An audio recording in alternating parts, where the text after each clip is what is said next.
tous, aujourd'hui on va travailler Mukai Daoshi et Neji Kotegeishi. Profitez-en pour les mettre au point, vous allez les voir de plusieurs façons, en mouvement et arrêté. Et profitez-en aussi pour être en sécurité, vous lavez les mains, ne pas sortir plus qu'il faut, à moins que ce soit pour marcher à bonne distance à l'extérieur pour prendre de l'air frais, et on se revoit dans la vidéo. Bonjour encore, à l'intérieur de votre travail à la maison, vous allez voir aujourd'hui Mukai Daoshi et Neji Kotegeishi. Donc selon vos niveaux, évidemment, comme d'habitude, à l'intérieur de votre 30-45 minutes, vous allez répéter pendant 5 minutes chacune des techniques. Vous allez les répéter à l'intérieur de ce 30 à 45 minutes. Et on va les voir sous forme statique et sous forme de mouvement, évidemment, de base à chaque fois. Donc je vais prendre celle-ci encore une fois. La première technique qu'on va travailler, ça va être Mukai Daoshi. Mukai Daoshi, vous vous souvenez c'est quoi? Vous allez vous en souvenir aussitôt que vous allez le voir. Donc on est en garde, je suis ici. Rappelez-vous comment on a la position de garde. On n'est pas en garde ouverte, en garde comme ça ou n'importe quoi. C'est toujours penser à votre protection du haut du corps. Okay? Parce que les jambes peuvent protéger. Si je protège ici, je protège tout mon côté. Maintenant, je vais ouvrir. Encore une fois, ne pas pousser, mais simplement ouvrir en pivotant et aller chercher la nuque en arrière ici. L'idée, normalement, c'est pas tellement de ramasser la nuque que de frapper dans la nuque. Mais avec votre partenaire, on évite les blessures. Donc, bien pivoter, aller chercher en arrière, ramener vers votre épaule opposée. C'est celle-là, l'épaule opposée. Et maintenant, je vais remonter ici, mais en même temps que je vais remonter de ce côté, je vais descendre de l'autre du niveau de l'omoplate pour créer des équilibres. Donc, le travail va être simple. 1, au limite, vers le bas, vers mon épaule opposée. J'ai créé son déséquilibre. Vous voyez comment il est placé. Je vais monter sa tête, descendre ses épaules, pousser à l'opposé dans les deux sens. Donc, quand je suis seul, je suis dans cette position, je suis dans la garde, je suis ici. Donc, mon adversaire est devant moi. Je vous regarde là, pour vous dire qu'il est devant moi, mais n'oubliez pas que quand je travaille, je regarde où je m'en vais. Je suis ici, je suis dans la garde. Je vais pivoter mon corps pour pouvoir aller ramasser l'autre côté, prendre à la tête. N'oubliez pas que normalement, je vais rentrer une frappe en arrière de la nuque. Je vais aller chercher le cou. Je vais amener son bras vers le bas et sa tête vers mon épaule opposée. Donc, je vais pivoter ici. Sa tête est ici. Je vais pivoter ici. Je vais aller à l'intérieur de moi. Pas derrière moi, pas en avant de moi, pas là-bas, directement dans mon centre. Comme si j'étais en garde. Directement dans mon centre. Et maintenant, je vais monter vers le haut, de ce côté-là, monter vers le haut, et de l'autre côté où j'étais à la nuque, je vais descendre vers le bas, vers son omoplate. Et je vais pousser dans deux directions opposées. Je vais pousser dans deux directions opposées. Je vais le refaire ici une fois.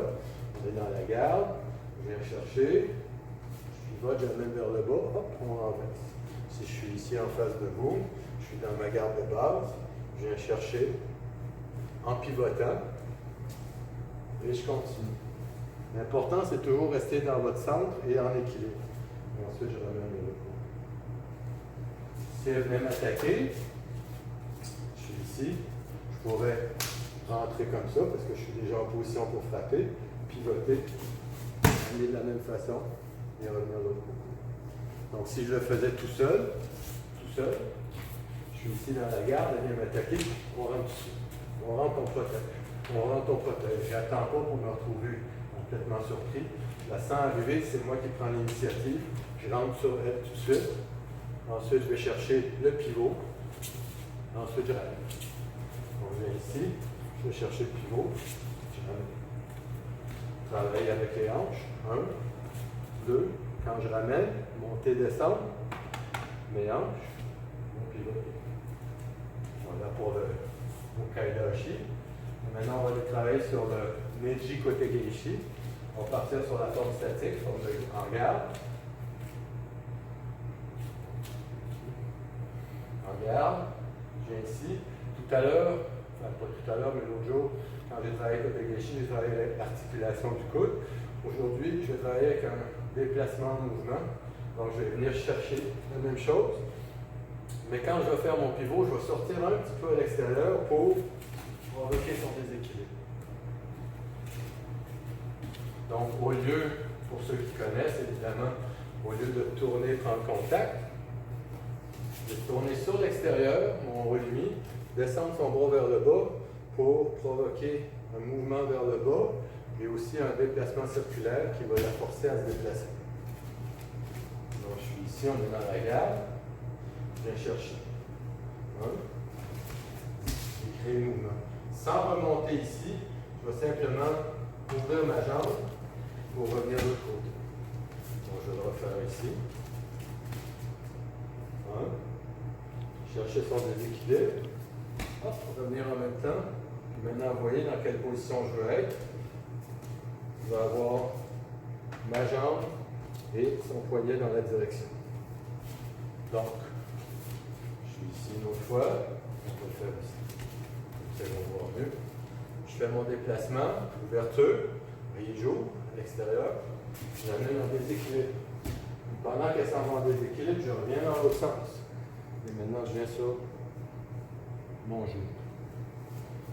Alors, l'important, juste pour ça ici, c'est de ne pas oublier que quand vous saisissez, vous ne travaillez pas avec vos deux petits pouces sur sa grosse main. Vous travaillez avec solide sur le pouce et les doigts, et la deuxième main qui vient renforcer ce mouvement-là au complet. Donc, je vais mettre le plus d'impact possible ici, parce que je veux travailler sur son poignet. Les deux petits pouces sur une grosse main, ça ne fonctionne pas. Vous voulez de la puissance en arrière. Donc, je fais tout seul. Je suis ici dans la garde. Je vais aller pivoter. Puis je vais sortir à l'extérieur. Rappelez-vous, je ne vais pas aller en contact cette fois, je vais aller à l'extérieur. Donc, je vais sortir de l'axe.